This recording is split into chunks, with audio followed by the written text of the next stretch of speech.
අයිබෝවන් අපන් මගේ YouTube නාලිකාවට වෙනද වගේම අදත් මං ඔයාලව සාදරයෙන් පිළිගන්නවා.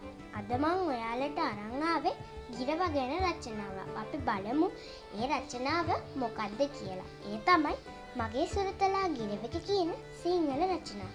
ඉතින් මේ රචනා මාතෘකාව අහද්දිම මට හිතෙනවා සැලැස්මක් අදගන්න. එහෙනම් අද අපි සැලැස්මක් ආශ්‍රයෙන් තමයි අපේ රචනාව ගොඩනගන්න යන්නේ. අපි බලමු සැලැස්මක් ආශ්‍රයෙන් වාක්‍ය ගොඩනගන්නේ කොහොමද කියලා. සැලැස්ම. අපි මුලින්ම ගිරවල හඳුන්වලා දෙමුකෝ.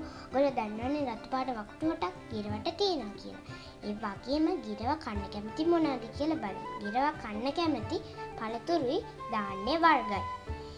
ඊළඟට අපි බලන්නේ ගිරට තියෙන හැකියාවක්. ගිරවාට තියෙන හැකියාවක් තමයි ඉහළ අහසේ පියාඹන්න පුළුවන් එක.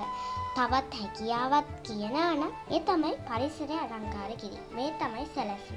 දැන් අපි සැලැස්මට අනුව වාක්‍ය ගොඩනගමු. රචනාව. මගේ සුරතලා රතු පාට වකුටු හොටක් ඇති ගිරවෙකි. දෙවැනි වාක්‍ය ඌ කෑමට වඩාත් ප්‍රිය කරන්නේ පළතුරු හා ධාන්‍ය වර්ග වේ. තුන්වෙනි වාක්‍ය ඌට ඉහළ අහසේ පියෑඹීමට හැකියාව ඇති අතර ඌ පරිසරය අලංකාර කළා.